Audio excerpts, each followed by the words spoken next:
Good morning, everyone. Welcome back at the online Power Electronics event. We continue with the third presentation of the day by 3T. Welcome, Jan Lenssen, and also Richard Meijer. Welcome. The presentation is about the surprising design choices for the powertrain of a world-class solar car. The presentation will take around 45 minutes. We do have also some interesting polls and open questions to you as viewer. Please fill in your questions already in the chat. And together at the end, Richard Meijer and Jan Lenssen will do a Q&A session together. Enough talking. I think let's start with the presentation. And Jan, the screen is yours. Good luck with your presentation. Thank you. All right, so hello everybody. My name is Jan Lenssen. I'm here from 3T. It's my pleasure today to tell you something about the surprising design choices for the powertrain of a world-class solar car. So this is the solar car of Solar Team Twente. Team that's also based in Enschede, also where 3T is. Short overview. So we'll start by explaining something about Solar Team Twente. I've also been a team member. I'm still very active there, and now with 3T as my employer, I'm also active from 3T. I will explain a bit about the powertrain of solar cars, and then go a bit more in depth in the Gallium-Nitride motor controller we helped design. And I also explain a bit more about the challenges we had with gallium-nitride. I know there are some more presentations about GaN, so we'll focus a bit on the parts I think that have not been explained by others. And in the end, I will show some results and also some insights we had. But I will start with Solar Team Twente. So this is a student team from the University of Twente and the Saxion. It's a team of a full-time team, so the students put their studies on hold for about 1.5 years. And they build solar cars for participation in the Bridgestone World Solar Challenge in Australia. So this is a race about 3,000 kilometers through Australia, from Darwin in the north to Adelaide in the south. And about 50 teams participate from around 30 countries. The solar cars are very efficient. They have to drive the whole stretch on solar energy, although they have a battery, so they can start with a fully charged battery. But the rest of the 3,000 kilometers is all on solar energy. So efficiency is very important for the team. The race is to get to the finish first, and the one that has the most efficient car will eventually get there first. So to give a bit of an overview, I have some pictures of which are borrowed from the team. This is their latest car. They're developing a new one for the next race. This was the one that participated in 2019. This is called Red E. During the race, there are a lot of several stops. The team has to switch drivers there and also gets a chance to charge the battery for 30 minutes while standing still. But you can see here it's quite competitive. The drivers run towards the actual physical button to get the timer to start. The race takes about 4 to 5 days. So yeah, it's a multiple day race, and the team finishes around 5 o'clock. They have to stop driving every day, and then they build up their camp, which you can see here. Sometimes that's at truck stops, so with some facilities like benches, but sometimes it's also in the middle of nowhere, and then they just camp out there where they stopped that day. So a first question for some interaction. I'm wondering whether anybody knows a bit more about the solar challenge, the solar cars in particular. Has anyone any guess about the top speed of a solar car? So I've talked a bit about the kind of race. So is that around 60 kilometers an hour? Can they reach even 100 kilometers an hour? Or is it only 30? So maybe they're not that fast at all. Or can they even reach up to 130 kilometers an hour? So there should be a poll on your screen, and then I will look at the answers. So the cars look very sleek. Just the question is, what's the actual top speed of such a car? Might be exaggerating here. Maybe they only go 30, and then it's a long drive. Maybe it's a bit faster. I see that at least the majority of the voters think it's above 100. Yeah. So yeah, for 3,000 kilometers and 5 days of racing, it should be fast, right? So we see that's about a third of the participants thinks it's about 100 kilometers an hour. Almost more than half thinks it's 130. Some think it's only 60, but it's in fact 130 kilometers an hour. So the speed is quite fast during the race. While it is the top speed, the cars do not go that fast during the race. The average speed is more around 90 to 100 kilometers an hour, because driving at 130 uses a lot more energy. But it's not unusual for solar cars to overtake tourists in Australia. It's quite a sight to see. So another question.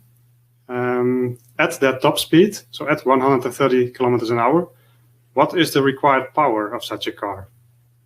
So I have some household appliances here as examples, and also an electric car. So we have the vacuum cleaner, about 1.5 kilowatts, an electric kettle of 2 kilowatts, an electric heater, which uses more, around 3 kilowatts, and then quite an efficient electric vehicle actually uses somewhere in between of 8 and 15 kilowatts when driving outside of the city, but not at top speed. So what would the solar car use at top speed? So the electric vehicle is more in kind of a comparison, because if the electric vehicle is more efficient, then we would just stick solar cells on top of a normal vehicle. So the team spends a lot of time optimizing it aerodynamically. And I think the viewers are tending more towards a higher power. So the 3 kilowatts is trailing at the moment. Yeah. But I think there's a surprising answer, but you can... Yeah, the actual answer is more around 1.5 kilowatts. So quite low. You can see that you can drive around 130 kilometers an hour on that. As I said, it's not the actual average speed during the race, which also depends very much on the weather. So you need solar energy to drive, so the sun has to be out. But top speed can still be driven quite efficiently. But also sees what kind of steps we still can take with normal vehicles, because the 8 to 15 kilowatts is actually quite efficient for an electric car. So what's the relationship with 3T? So the solar team has been sponsored by 3T for quite a long time already. And a couple of years ago, the solar team came to 3T with a request for a new motor controller. So as you can imagine, even at 1.5 kilowatts, single-digit watts are very important. And the solar team already had their own custom-designed electric motor, but the motor controller was still off the shelf. And they wanted to go the next step and start working on a more efficient motor controller. So that was the main question: could that be realized? And of course, 3T thought that was possible, so we started working on that. But to explain more about the motor controller, you need to know a little bit more about the powertrain of a solar car. You can see on this picture is one of the rear wheels. And in one of these rear wheels is an electric motor, the one designed by the team itself, which is a direct drive in-wheel motor. It has permanent magnets and is controlled by field-oriented control, all to get the most efficient driving. In this picture, you see three devices, let's say. So it's the motor controller that converts the DC bus, which is about 100 to 150 volts, to the actual three-phase currents, which go through additional inductors and then go into the motor. And those additional inductors are because the motor is ironless. So it has a very high torque, but doesn't contain any iron. So it has a very low inductance itself, and not all motor controllers can handle that. So we need some additional filtering in order to control the motor optimally. Separate coils also permit faster revisions. And this is because we also found out that adding those coils is not necessarily bad, because you can also optimize that and create an even more efficient system if you pick the right parameters. So, and to understand that, we have to look at the energy losses in total. So of course, that's power out divided by power in. That's the efficiency of the system. There are many types of losses, and together with the solar team, we discovered there are quite a lot which you normally wouldn't really think about if you look at a normal motor system. Of course, one of the easy ones is resistive losses. So they're in all the three components, the copper losses, sending the current through those wires, but also in the motor controller itself. Of course, switching losses in the motor controller. Looking at the power electronics, I think that's clear for most people. We also have core losses, of course, in those inductors. So that's one of the negatives of using extra inductors. We might have eddy currents. So depending on the type of core in those coils, we could induce some eddy currents there. Small losses, but still there. And also in the motor, while not containing any cores for the inductance, there's still a lot of metal in there, so also eddy currents can exist in the motor itself. Maybe not really electronics related, but aerodynamic losses. So the solar team still has to take this into account, because one of the ways to optimize the motor would maybe be to add a lot more copper in parallel. So that would decrease the resistive losses. But what is the impact on the rest of the system? So the motor spins quite fast, has some aerodynamic losses, and if you do not take that into account, you might lose more on that, trying to optimize the resistive losses. So we have to take that into account. Same is true for weight, still relevant for all three components. So everything has to be as light as possible, while adding extra weight might decrease some other losses. Yeah, the motor is designed by the team itself. One of the things they have to be really aware of is current loops. So that's more of a production side of things. They do not want to have extra current running through the motor, which just heats up and does not contribute to the torque. Standby losses, even when freewheeling. So when not propelling the car, the motor controller still uses some energy, which of course has to be minimized. And we also have high frequency resistive losses, which is a number of different losses combined. All because we use switching elements at a higher frequency, and that can introduce losses in the multiple components as well. So the question really is, what's actually important? We focused on the motor controller, but we cannot neglect the rest of the components in the drivetrain. So it's really the system versus the individual components. If we started really optimizing the motor controller, we might not end up with a system that was more efficient at all. There's also a nice realization that you can sacrifice some things in certain places for the increase in performance. So things I already mentioned, and some things that might already be known to many people, is that you can increase the switching frequency, which would result in requiring smaller inductors. So they could have less resistance, so the total losses might go down. But the other way around might be true as well. Using bigger inductors, you might result to using lower switching frequencies. Maybe that's the optimum. And of course, weight is a very important one. We could decrease the resistive losses a lot, but we have to add a lot of material, which just increases the weight. And even though the cars are very lightweight, the last car was around 160 kilos, every kilo is still very important, because everything, it mostly introduces a lot of friction losses at the tires. So the new motor controller. As you can see here, this is a picture of the controller together with the car at one of the last races. The controller was based on the 3T fiber platform. We used it as a starting point, so that meant that we could really have the basis in place and really look at the things that we could use to optimize the system. One of the nice things of working with the solar team is that there were no limits in terms of material cost. Not entirely true, of course, but we only have a couple of devices in the end. So production costs, material costs are not that important, which really meant that we could do a performance study using the newest components and technology. Made it very interesting. And we also tried a lot and had a lot of nice ideas, which normally you would not follow up because of the costs.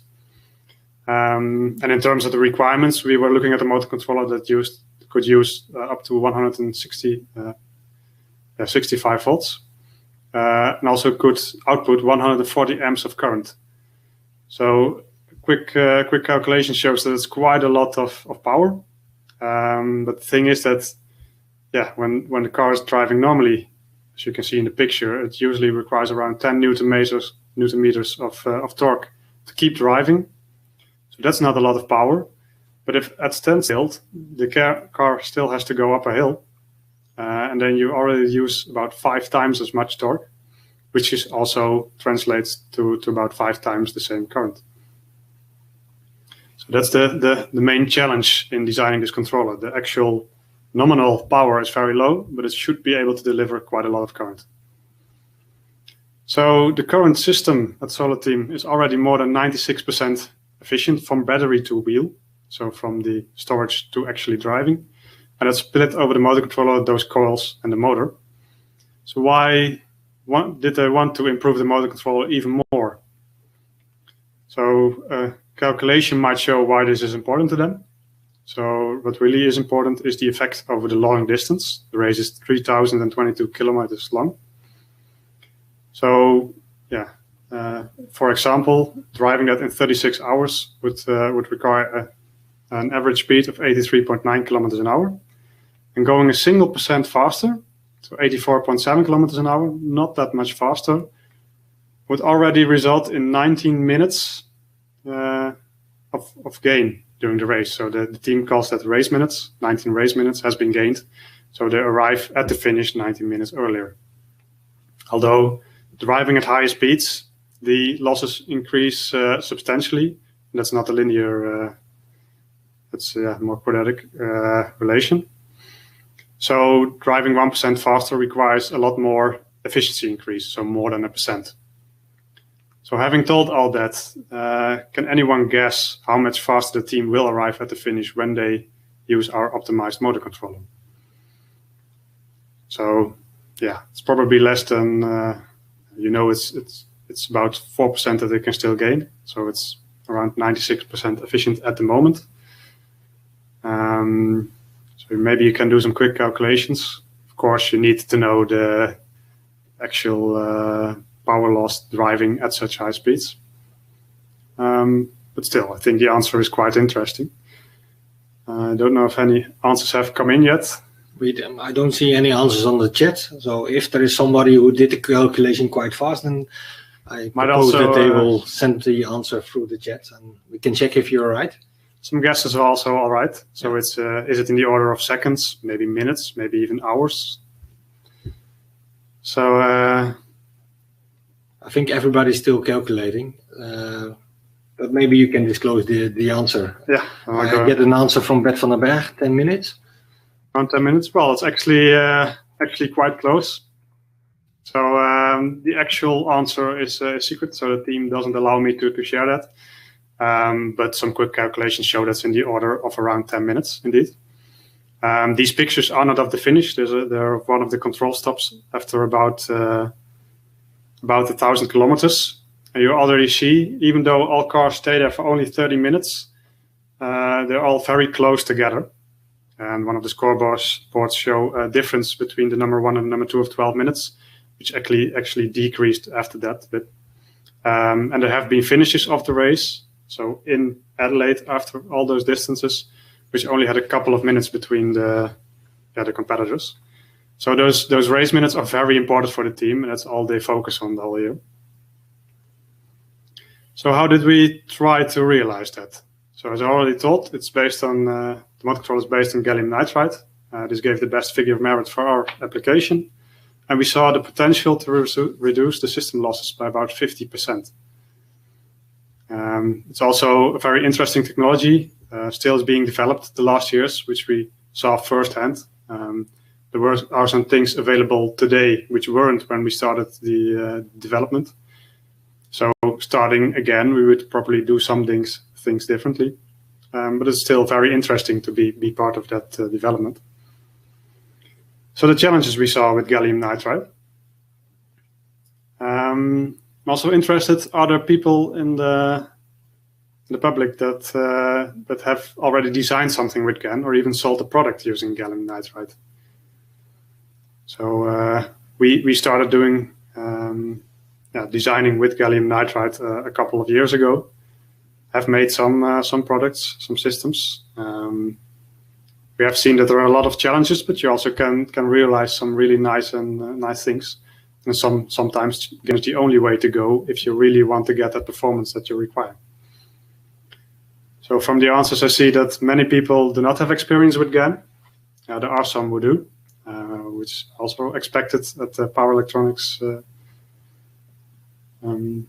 So there are some other talks also focusing on GaN. So I think that about a fifth of the people has actually designed and sold a product with GaN. So that's already quite a lot for a new technology. So we saw 4 main challenges in working with GAN, and I know that that some challenges have already been spoken about by others, or will some talks will go in depth on that. So I would like to focus on one of these 4. But before that, I will explain a bit about our design. So our motor controller consists of a motherboard, so that does all the control, the filter end control, does the sensing, and sends the signals towards the power stages. And those power stages contain the actual switching devices, so the gallium nitride FETs.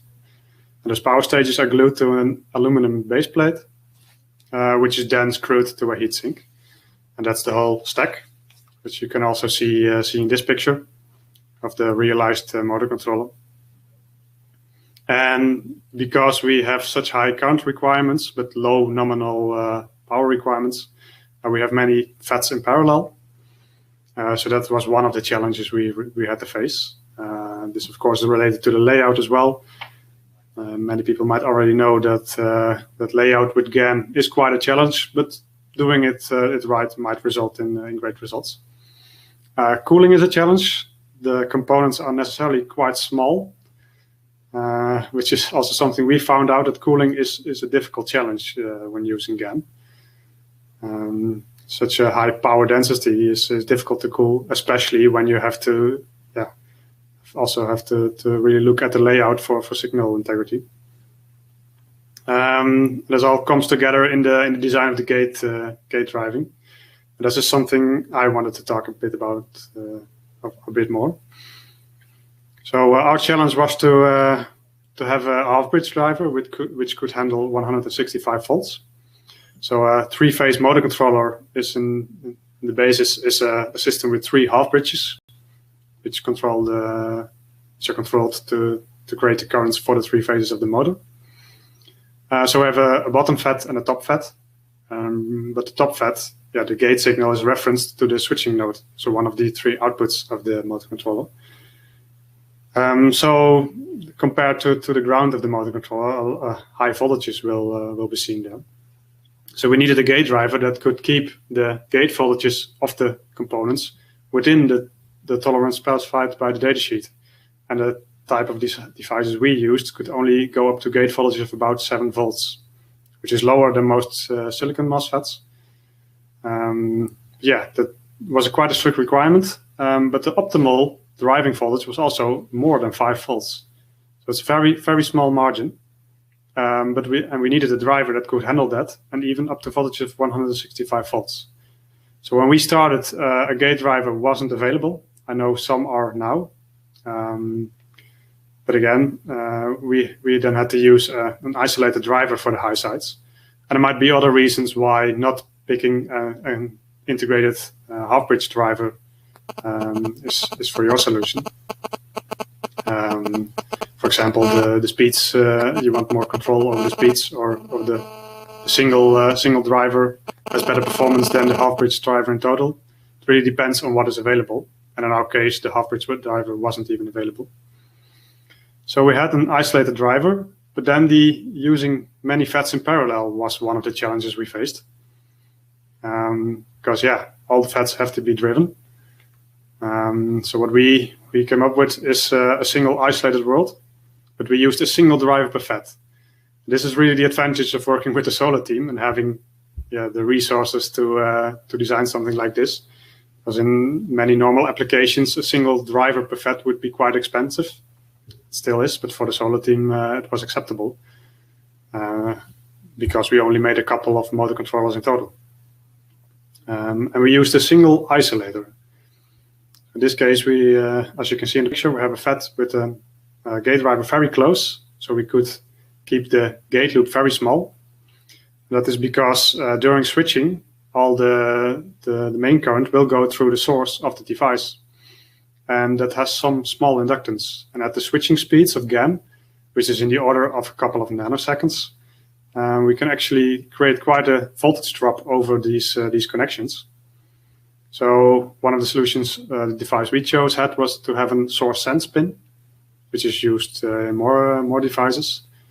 So you can actually connect the return of the driver to a separate pin to make sure that the main current doesn't go through there and creates that voltage drop. Only the problem was that if we use a single isolator, we had to create a large plane for this gate return path. So that main current goes through the source. That's something we want, but it didn't want that voltage drop. So we eventually decided to create a short circuit between the source sense and the source. For our application, this showed good results. So we're happy that worked out. It even decreased the inductance of the total source a bit, so that was a nice bonus as well. So we have individual drivers per FET with an isolator further away. So we even eventually chose for introducing another isolated world in the bottom FET. Normally also maybe a bit of a weird choice, introducing extra components. But because we only have a couple of devices and we all measure them by hand, and everything is checked by hand for this application, it takes quite a lot of time.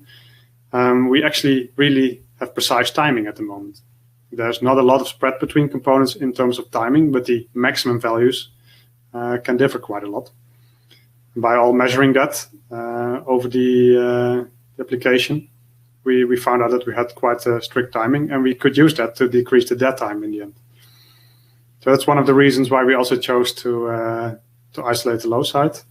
Another thing was robustness, having a separate path for the ground currents. In this case, seemed like a good choice. I have a question mark after robustness because introducing extra components, of course, could also decrease the reliability. But then measuring everything by hand still is quite an advantage. So in the end, we realized the motor controller using GaN. It was bench tested on the motor test bench by the team. We also gave it to them so they could drive around in a mock-up vehicle, which you can see in this picture. It's not the actual vehicle, but an aluminum frame containing all the mechanical and electrical components. And it showed very good results. So it was about the efficiency we expected, and we could really drive around. First days were quite fun. We had a driver in the mock-up, and we're also still working on improving our Viper building block. So working on the control of the motor. Of course, for this, integrating it in this vehicle, we still had to make some tweaks, and we could do that on the spot at the testing facility. So that's a bit about the solar team and their gallium-nitride motor controller. And I have some small details left, which are not very related to the rest of the story, might be interesting to some people. So I'm first very interested if there are some questions from the audience. So for the people that have done something with GaN, do you have some questions? People that want to use GaN? Yeah, we have a question coming in from Maurice Schielen. What about application of the developed motor and power control technologies in the EV industry? Can you elaborate on that? Yeah, so I expect that the future will go towards faster switching components. So gallium nitride is the fastest. I don't know of any electric vehicle applications with GaN yet, but I do see that that's coming. So one of the reasons for us to go into this project is to learn a lot about GaN while it's still in development. Get a feel for it. It didn't go all smoothly. So we have a working motor controller, but we also had some problems. Might elaborate a bit about it later. But you learn a lot about that, which makes us ready for using GaN in some of our products for customers. And I also think that the electric vehicle industry will eventually go to something like GaN because it's much more efficient. You can make more efficient systems. And that creates more range for electric vehicles. Okay. Let's see if there are more questions coming in. Maybe in the meanwhile, you can a little bit elaborate about the Solar Team Twente. This year, they will not go to Australia, unfortunately. The team is still quite busy building the next car. So also quite busy upgrading our motor control. But they have found an alternative race in Morocco. So the race usually is in is in Australia, but due to the COVID restrictions, that couldn't go to plan this year. So the alternative is in Morocco. It's a different race. It's quite new, but already some teams have signed up, and we expect them to race at the end of October. Okay, good. I see there is a question coming in from Paul Rebers, if I pronounce it correctly. What is the switching frequency, is his question. Yeah, so that's something we saw as one of the factors to optimize. It's actually quite low. So it's somewhere around 10, 20 kilohertz. That really depends on the rest of the system, as I explained. So normally you choose GaN so that you can go up to higher switching frequencies to make everything smaller. In a solar car, size isn't that important in the components. It is because it has to fit, but weight and efficiency are much more important. So we actually can change the switching frequency to see what is the most optimal, combining all the other components, which are also still in development, which are being improved at the moment. Okay. Then we have a question from Jeroen van Duivenbode. The trend in electronic vehicles seems to be higher voltages to reduce currents and copper loss. What are your considerations to limit the voltage to about 150 volts? Yeah, that's really driven by the team. So they have multiple challenges besides the optimization of the drivetrain. They also have a solar panel which outputs a certain voltage, which can be taken into account, but they also are a race team, and they have to make sure that they, if something goes wrong, they have backups. And so in the very first edition of the new motor controller, we had to make sure that that we still had a suitable backup during the race. So their voltage is one of the last things to change when everything else has changed. But yeah, I think that going to higher voltages would make it possible to increase the efficiency even further. But for the team, that wasn't a possibility at this time. Okay.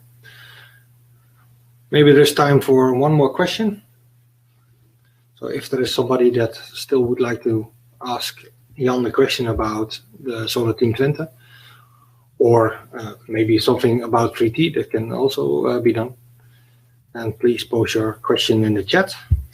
Yeah, if there are not more questions, I can elaborate a bit about one of the fault conditions we saw, just something we learned, which also might be interesting to the audience. It's not very related to the rest of the story, but something that might be interesting to some people. Maybe we have a quick question coming in. I see from Henk Huisman.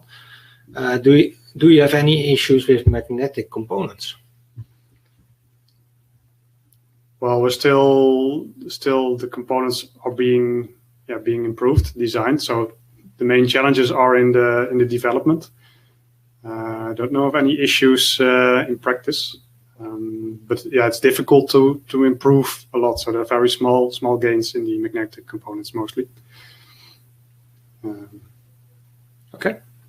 There's some extra comments. See? Yeah, it's still also from Hank some additional comments to the question that he posted, but I think you elaborated about that quite well. Yeah, so it's the rest of the question is due to the steep flanks of the PWM voltage. So it's true that GaN switches quite fast. So that creates high transients. So we have some extra filtering in there to make sure that for the components the transients aren't that extreme. But yeah, that's one of the challenges with GaN. You want to have as fast a switching as possible, but you also want to limit the flank to not create trouble in the rest of the system. Okay. I see no more new questions appearing, so maybe you can elaborate a little bit about the test results. Some interesting things about the devices we used. Eventually, the wisdom is just to keep within the limits. But yeah, of course, we had some failures during the development process, and I want to elaborate one of them. It could be unique for this type of FET. But maybe it will inspire some people to also look at their problems a bit differently. So we gave the working motor controller to the solar team, and they started testing with it quite a lot. During the test period, they usually drive at a short stretch of road, So they have to turn quite a lot. And as I explained, the nominal power is quite low, but the maximum power of the controller is very high, which they also used to accelerate quite fast. It's not necessary during the race, but during testing it was handy to be able to turn around quite fast. Eventually we got one of the controllers back with an undervoltage error. That was the first symptom. And it turned out that the gate of one of the devices, the switching devices, was shorted to its source. So we did some testing, thought we had some electrical problems, although we measured everything and everything seemed to stay around that 5-volt gate drive voltage. It's not going over the maximum datasheet values. Still, we had those problems. Although after testing, suddenly the device worked again and we could drive around again. So the short had disappeared. So not satisfied with not knowing what the problem was, we together with another company we looked inside of the device. So stripping it apart layer by layer, we looked at the problem and quickly found out that there were some small air bubbles within the package. So while the GAN die was still intact, turned out that the team had been pushing the motor controller a little bit too much, making it heat up too much, and the components probably started degrading due to the temperatures. Eventually, one of the air bubbles started to appear right at the dividing line between the gate and the source. And that's also where the short happened. It was a very small, fine grain probably, which could be burnt away with a couple tens of milliamps. So another solution would be to use a very strong gate driver, which just could burn through those small shorts. But of course, the real solution was just to tell the team not to push the motor controller as far anymore.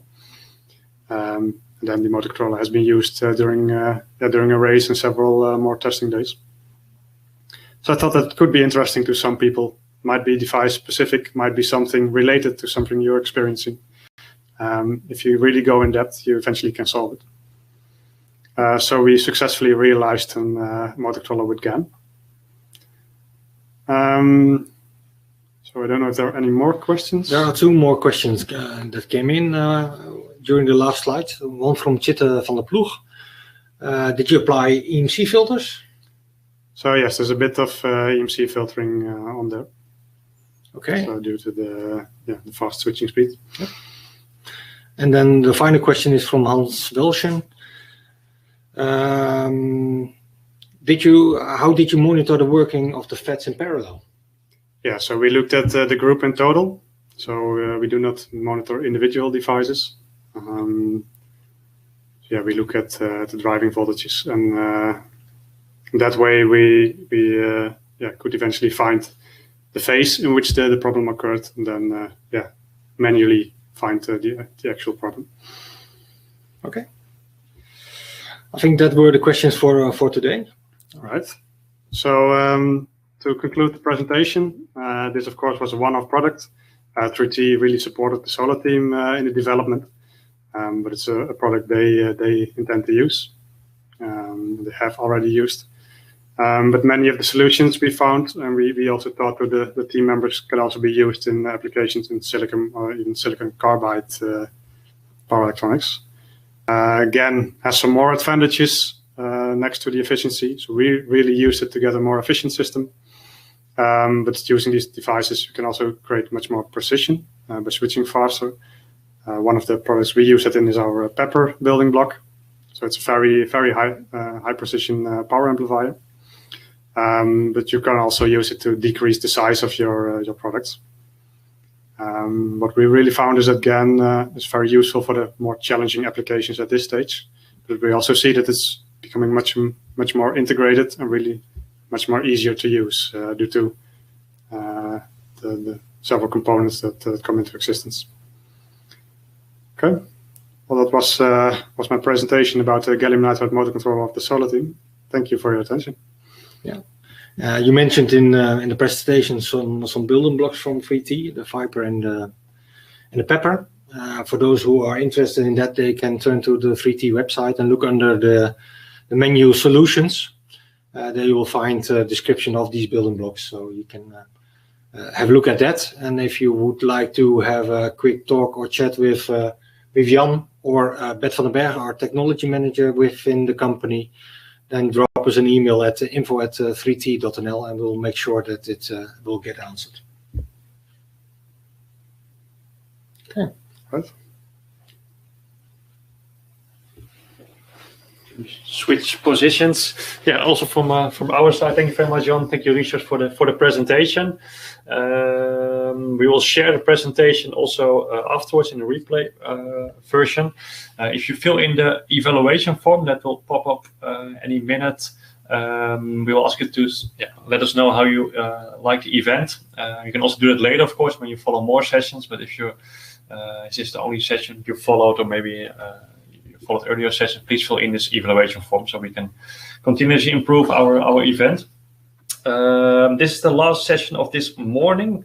We have now a lunch break till 1 o'clock, and after that we have a session of Antonio from PureDuke on behalf of Telerex, and the subject of the presentation is ultra-wide input DC-DC simplifies designing.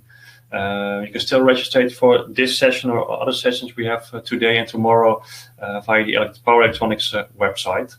So thank you very much for your attention. Thank you very much, 3T, for coming to the studio and for this interesting presentation. And what Richard and Jan also mentioned, if you have questions, contact 3T directly.